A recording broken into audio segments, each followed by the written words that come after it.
Soul merupakan film animasi keluaran Disney yang dirilis pada tahun 2020. Film ini mendulang penghargaan atau prestasi sebagai film animasi terbaik menurut Piala Oscar di tahun 2021. Menurut saya, film ini keluar tidak pada tempatnya, atau bisa dibilang kita tahu bahwa tahun 2020 pandemi sangat merajalela sehingga bioskop tentunya ditutup, dan keluarnya film Soul ini bertepatan di saat bioskop itu ditutup.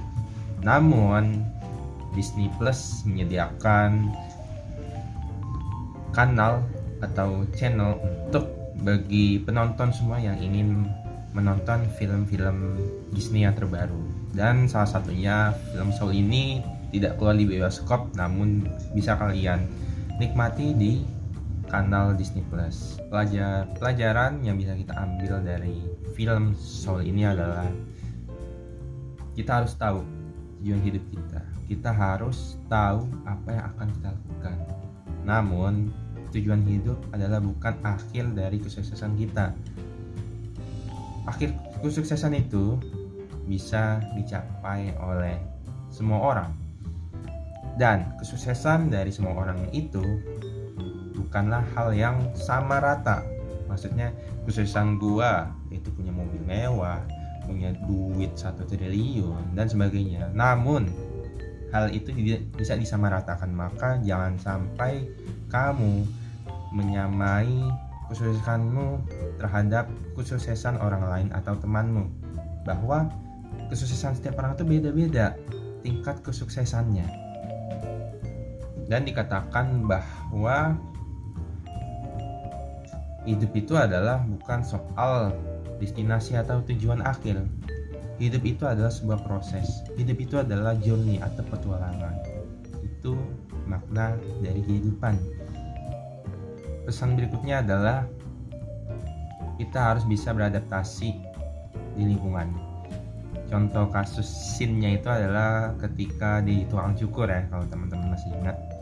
Di situ Joe Gardner yang diisi jiwa C22 ini mengatakan banyak hal sekali terkait dengan dunia, terkait dengan membicarakan politik dan sebagainya, membicarakan tentang ekonomi, dan itulah yang tukang cukur ini suka. Namun di saat sebelumnya tukang cukur ini merasa bosan ketika Joe Gardner ini selalu membicarakan jazz secara terus-menerus. Nah, si tukang cukur ini sangat senang terhadap Joe Gardner yang diisi jiwanya 22, karena disitulah kesenangan dari si tukang cukur, bahwa kita tahu tukang cukur ini memiliki tujuannya juga, dia ini terpaksa menjadi tukang cukur. Nah, disitulah kita maknanya harus bisa mendengarkan cerita orang lain. Jangan kita pun itu menjadi seorang pembicara terus. Sesekali lah kita menjadi pendengar yang baik. Selanjutnya ini terjadi di alam fisik dan spiritual yang warna langitnya itu agak biru-biru gelap ya, biru tua.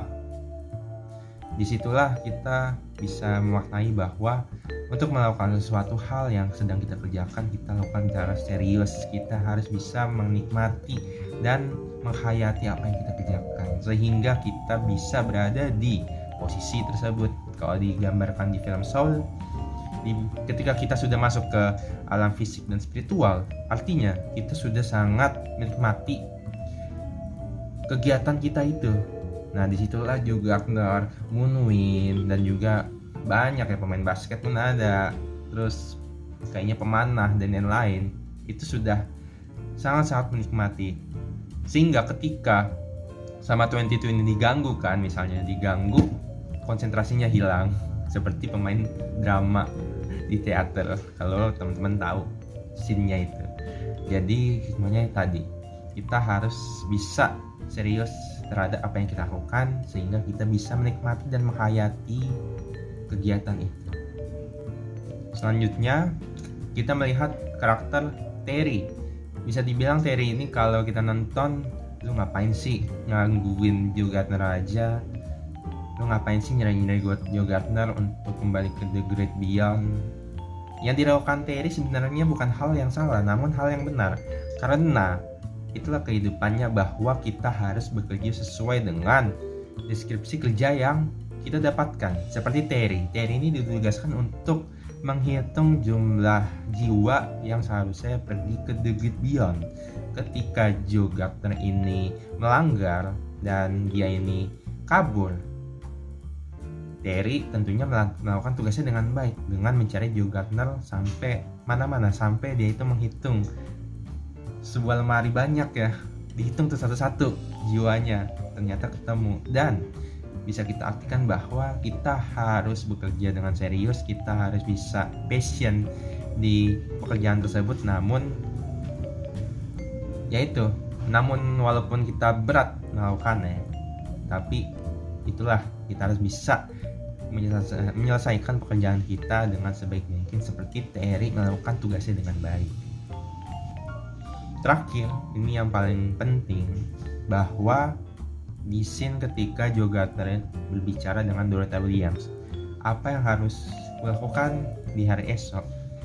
Dan Dorothy Williams menjawab, kita mentas lagi malam besok.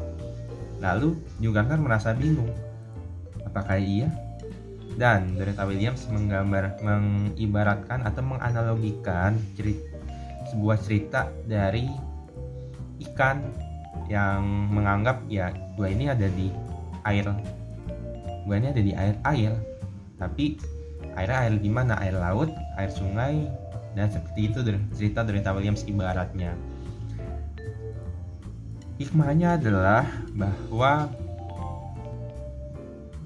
kehidupan itu akan terus berjalan. Rasa manusia terhadap kepuasan tentunya tidak akan pernah berakhir. Maka dari itu, kita harus bisa mensyukuri apa yang kita dapatkan.